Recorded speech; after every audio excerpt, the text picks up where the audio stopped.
Hi viewers, welcome to our channel.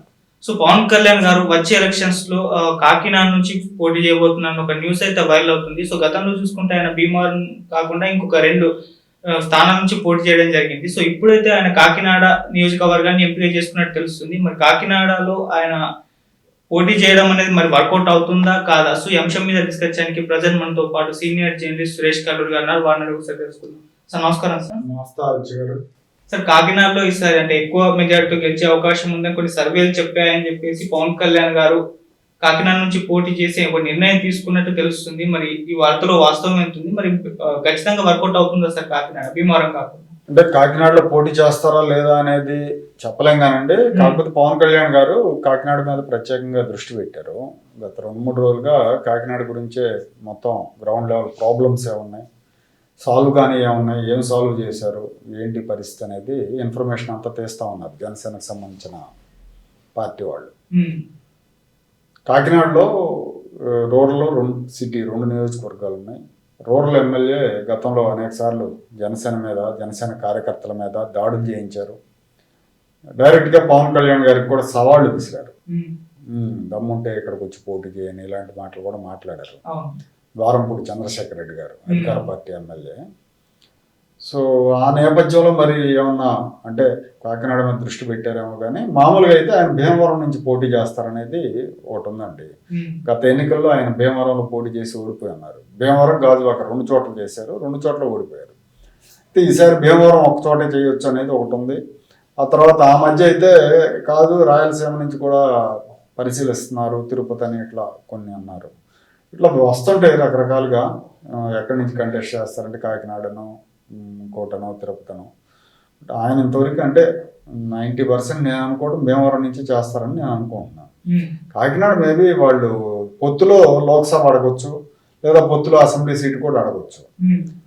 3-4 సీట్లు ఇచ్చారనుకోండి లోక్సభకి, అందులో భాగంగా కాకినాడ కూడా ఉండొచ్చు. అనకాపల్లిలో కాకినాడ, నరసాపురం ఇలాంటివి.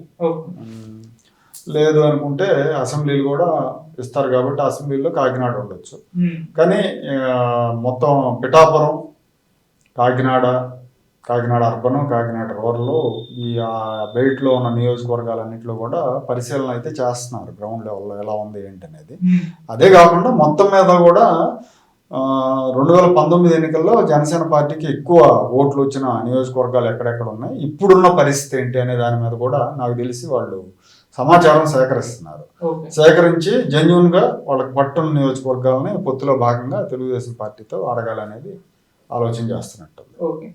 సార్ ఇప్పుడు పొత్తులో ఉన్నారు కాబట్టి పవన్ కళ్యాణ్ గారిని అంటే లాస్ట్ ఎలక్షన్ చూసుకుంటే ఆయన 2 స్థానాల నుంచి పోటీ చేశారు. మరి ఇప్పుడు చేసే అవకాశం ఏమైనా కనిపిస్తుందా కాకినాడ భీమవరం? ఇప్పుడు నాకు తెలిసి ఒకటే చేస్తారండి, ఒక స్థానంలో చేస్తారు, 2 స్థానాల్లో చేయకపోవచ్చు. అవసరం కూడా లేదు, ఏముంది పొత్తులో ఉన్నారు.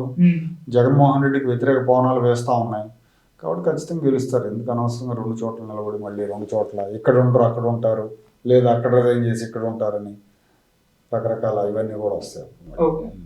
సార్ కాకినాడలో గతంలో చూసుకుంటే నాగబాబు గారికి ఇస్తారు అని చెప్పేసి వార్తలు అయితే వచ్చాయి. మరి ఆయన పోటీ చేసే ఛాన్స్ ఉందంటే ఆ మధ్య ఆయన అసలు వచ్చే ఎలక్షన్స్ లో ఆయన పోటీ కూడా చేయరని ఇప్పుడు ఇన్యాక్టివ్ గా కూడా ఉన్నారు. మరి ఏంటి సార్?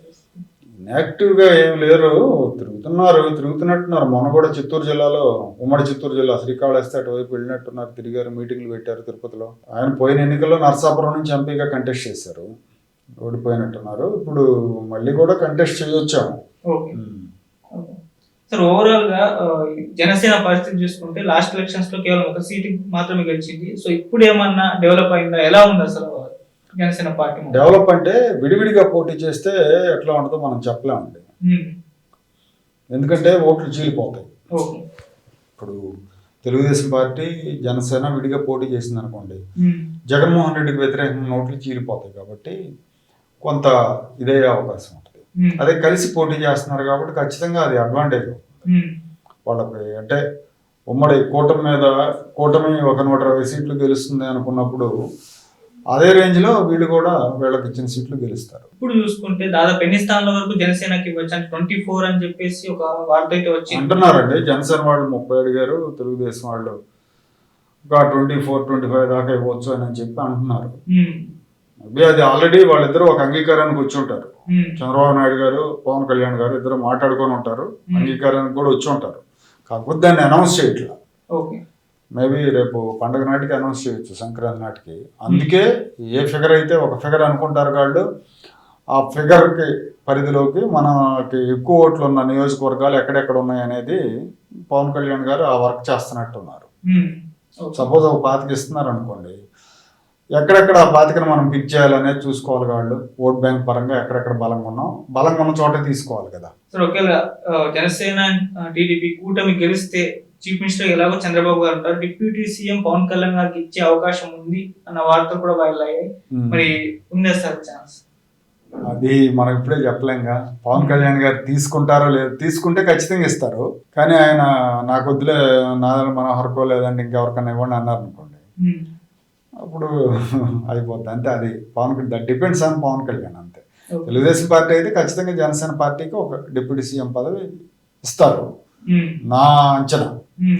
అది పవన్ కళ్యాణ్ తీసుకుంటారా లేకపోతే ఇంకెవరికన్నా ఇస్తారా అనేది మనం చూడాలి. Thank you so much. Thank you.